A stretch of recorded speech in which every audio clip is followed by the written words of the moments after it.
Hey guys, welcome back to our channel. Today, we've got some incredible stories lined up for you that you won't want to miss. So sit back, relax, and get ready for some captivating stories. Let's dive in. Story 1. When I 25F was 3, my grandparents passed away. They set up a savings account in my name. The account was meant to be accessed by me when I was 21. At that point, it contained just over 300K. My grandparents left me a letter saying they would like me to share the money fairly with any other Smith-Jones children, meaning my full siblings. Dad's a Smith, Mom's a Jones. By fairly, they meant that they wanted me to assess the situation and judge for myself what was fair. I never had full siblings, but I have two half-brothers, Mac and Joe Smith, who are dad and stepmom's kids. Due to the specific wording my grandparents used, I legally never had to give Mac or Joe any money. However, I see Mac and Joe as my brothers, and as the money came from our grandparents, I felt that the fairest thing would be to assign each of us 100K, so we all got an equal-sized lump sum. When I turned 21, Dad suggested I buy a house with my 100K. I found a place I loved, but it was 130K, and I couldn't get a mortgage, so Dad said I should borrow 30K from the account. I did, figuring I could pay it back before my brothers turned 21, and I have been repaying it. The account should be at 208K right now, but due to me withdrawing and then repaying that money, it's at 195K, so I still owe 13K. Joe turned 21 recently, and as I was giving him his 100K, Joe noticed that there was less in the account than there should be. I explained and said I was going to put it all back before Mac, now 19, turns 21. Joe told Mac, and both boys said I stole from them and owed them the full 13K back plus $3,000 of interest that they felt they would have gotten. And they wanted it all paid by this summer, which gave me less than 6 months to bring the account up to 211K. I said I'd do it, but over 2 years as planned. The boys then wrote up a contract to that effect. I went to sign it until I saw that it said 6 months to pay it all back. I wouldn't sign as we agreed on 2 years. They said I should figure it out as they were entitled to that money and would be seeking legal advice. Later that day, I got an email, clearly written by them, saying that they intend to sue me for the 16K, plus whatever is currently in the account, and additional damages and emotional distress on top of that. At this point in time, I'd given Joe about 50K of his 100K because he wanted it in installments. I responded that legally, they were never entitled to any of it, and given their attitudes, I'd say they've already received an amount I deem fair, so that 50K was all they were getting. I then got a barrage of texts, calls, and emails yelling at me for going back on our deal. I blocked them. They then took to social media, saying that I was trying to cheat them out of their inheritance and rallying our extended family into harassing me over this. And it mostly worked as a lot of people messaged me. However, I got a message from this guy called Chris Smith. Chris said he was 27 and claimed to be my half-brother. I had never met him before, but he sent me photos of him as a kid with our dad, grandparents, and me. He showed me that he also had an account with 150K in it, and a scan of a letter from our grandparents saying this money was meant to be shared fairly among Dad's illegitimate children. Chris also told me we have another half-sibling who is 18. He'd been looking for me for a while, but only found me when Dad shared Joe's post, which had me tagged. We checked with a solicitor to make sure, and as the boys are legitimate, they aren't entitled to anything in Chris' illegitimate kid fund. And as they are my half-siblings, they aren't entitled to anything in my Smith-Jones kids fund either. I sent the boys a letter formally telling them to back off, stop posting about me online, and enjoy the 50K because it's all they're getting. The day they received the letter, Chris got a PM from Dad asking if the boys could have some of Chris' funds. Chris also said no and told Dad we'd met. I told Mac and Joe about Chris and our other half-sibling, with Chris' permission. So it looks like my grandparents, knowing about Chris before they passed, set up 2 funds.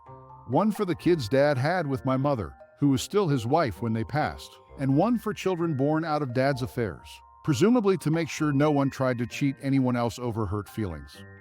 I'm getting a lot of grief, but holding firm on my decision. The boys have realized that I won't back down on this, and it sounds like I've caused a schism at their house, as Joe has all the money and no intention of sharing. So Mac is now feeling twice as cheated. Plus, stepmom apparently did not know about the other half-siblings, or that my half-sister was born after she and Dad got married, and she's made Dad move into a hotel. It sounds like Dad is looking for a long-term living arrangement outside of the family home because it looks like she is not letting him move back in. Dad is begging me to reconsider, but honestly, I'm done with all of them except Chris and my sister. Story #2. This happened to me about 2 years ago, but a former coworker just reminded me about it, and I'm pretty sure it counts as malicious compliance. I'll try and keep it short, but it is a little long. I used to be a service manager at one of the biggest locations of a popular Mexican grill. I won't say which, but guacamole was $1.95 extra, and we were required to ask everyone if they were okay paying that price. One Sunday morning, our second busiest shift of the week, two of my line people called out, so we were struggling to get all of our prep done before opening at 11. We were just wrapping up when in comes Karen, 10 minutes before opening, through the side door marked employees only, with 15 preteen girls in tow.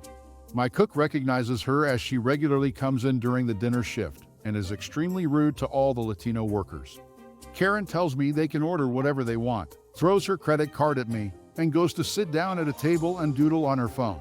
Now I can't ring up her order without her standing there because of the company rules. And I am 30 weeks pregnant and just want to take my break. I waddled over to Karen's table to try and inform her of that when she literally flicks her hand at me to dismiss me. Not only have I been at the store since 7 and done 2 different people's jobs on top of my own, but I also have my son's head grinding against my pelvic bones and kicking me like crazy. I am in no mood. When I try to tell her again, she looks at me with what I can only describe as seething contempt and says, "What part of them can get whatever they want do you not understand? I don't care what you charge me as long as I get a receipt. Don't interrupt me again or I'll get your fat self fired." Now, I never cry, but that almost got me. Motherhood is awesome, but pregnancy is tough. I finally managed to pick my jaw off the ground and stammer, "All right, ma'am, I'll ring up whatever they want and bring you a receipt." The girls were really nice, and most of them ordered double meat, and they all got bottled water and chips and guacamole. Every last one. My cashier and I were just vibrating with glee as we rang them up and watched the bill climb to like $250. I brought the bill to Karen and was pretty excited when she didn't immediately check it. I made my own food and told the cook to come get me when the show started. I'm halfway done eating when I see him waving to the camera, howling with laughter, so I head up. Karen is foaming at the mouth, screaming for the manager, and when she sees that the manager is me, she literally grinds her teeth and slaps her receipt on the table. She manages to choke out the word refund.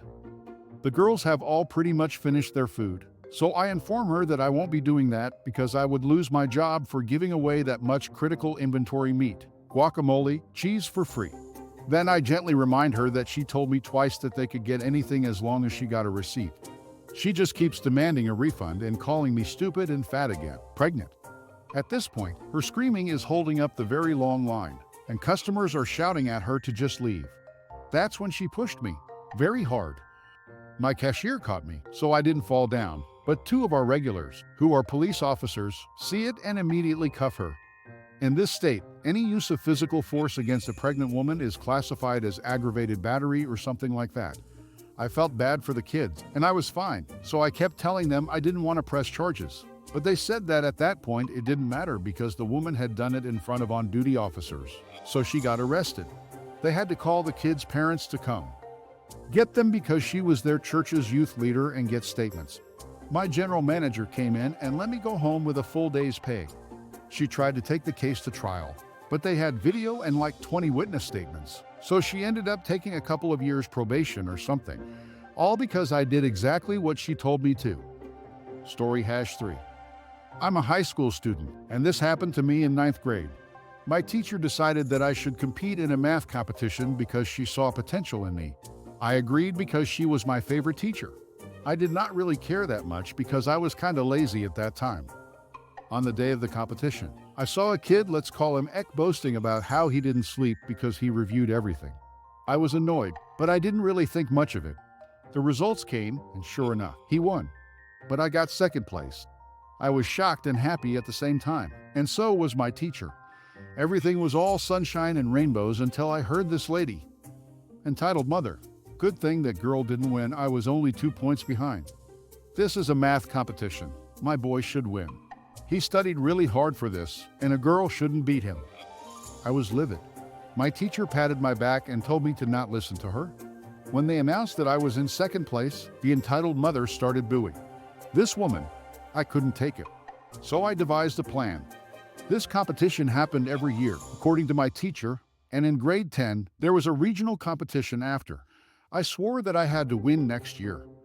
The whole year, I taught myself various math equations, and my friend helped me with everything. I spent a whole year reviewing just to prove this entitled mother wrong. The next year, I entered the competition, more ready than ever. I saw the boy again. Now even his mother is boasting about how he couldn't sleep knowing that he was going to win again, and that he is excited about the regionals. Everything she said just encouraged me to do better. The exam was kind of hard, but I managed to answer most of the test questions while I heard X say it wasn't that hard. I was not confident that I would win, but I was hoping. The announcements came, and they said only one got a score of 40 and above in every grade level. The entitled kid was smirking, thinking it was him, and telling his mom regionals, "Here we go." But to his surprise, I won. The look of shock on the entitled mother and entitled kid's faces was worth it. They didn't utter a word. His teacher was just standing there, shocked. I gave them a big smirk and went up the stage, accepting the prize and everything. When I went down the stage, I saw the entitled mother crying and saying my boy was supposed to win. He was supposed to go to the regionals. Once I heard her cries of agony, the whole year of reviewing was paid off. I got second place in the regional, and I became friends with the guy in first place. Overall, it was a great experience, and I'm glad that I don't have to see the entitled mother and entitled kid again, because there is no math competition in grade 11. Story #4. Several years back, I went to work for a towing company. It's about all I know how to do other than paint cars, which is drastically affecting my health. The pay was pretty decent, but we had to share trucks, and the boss felt that he knew where we needed to sit in order to get the best calls. This is important for later. Several months in, I realized that I was not making the type of money that I should be making. So I took the opportunity while I was sitting in a parking lot one evening to start researching the laws pertaining to employees in similar positions. He was kind of a jerk, and the trucks had transponders so that he could see if we had them idling with the air conditioner on a hot day or idling with the heat on a cold day. He was always calling, complaining about something if the wheels were not turning. During my research, I discovered that if he was requiring us to sit in a certain parking lot, street, or any location of his choosing, then we were entitled to be paid an hourly wage, not just our commission. The technical term was engaged to wait. However, if he allowed us to freely roam about while we waited for calls, we were not entitled to hourly wages, and we were therefore considered waiting to be engaged. I never mentioned this to him, but I did start taking note of my time. Another month or so goes by, and he decides to start coming down on me for tiny little nonsense. Things that ordinarily wouldn't even matter, such as I forgot a soda can in the cup holder. He actually had a screaming fit about that. At this point, I was tired of working there and had already found another job, so I decided it was time to put my plan into motion. I called him up, told him that we needed to have a conversation about my final wages, and that we could meet at his convenience. Upon entering the office, I laid out my argument, explained the state law, and told him I expected to be paid for the hours that I was on the clock, but not freely allowed to roam looking for work or able to do things of my choosing. He told me in no uncertain terms that I would not be paid for that time, as that was agreed upon my employment. I did not bother to argue, as I already had my next step planned. So I took my final check and I left. The following Monday, I made a phone call to the State Labor Board, where I laid out my case to them.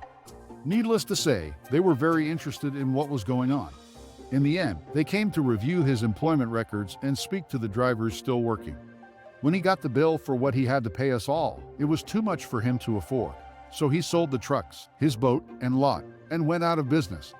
The satisfaction of not just getting my money, but also knowing the law just a little bit better than he did and watching it all burn was pure bliss. Thank you for tuning in to today's episode. If you enjoyed these stories, don't forget to hit that like button and subscribe for more amazing content. We love hearing your thoughts, so drop a comment below and let us know which story was your favorite. And as always, stay tuned for more real-life stories next time. See you soon!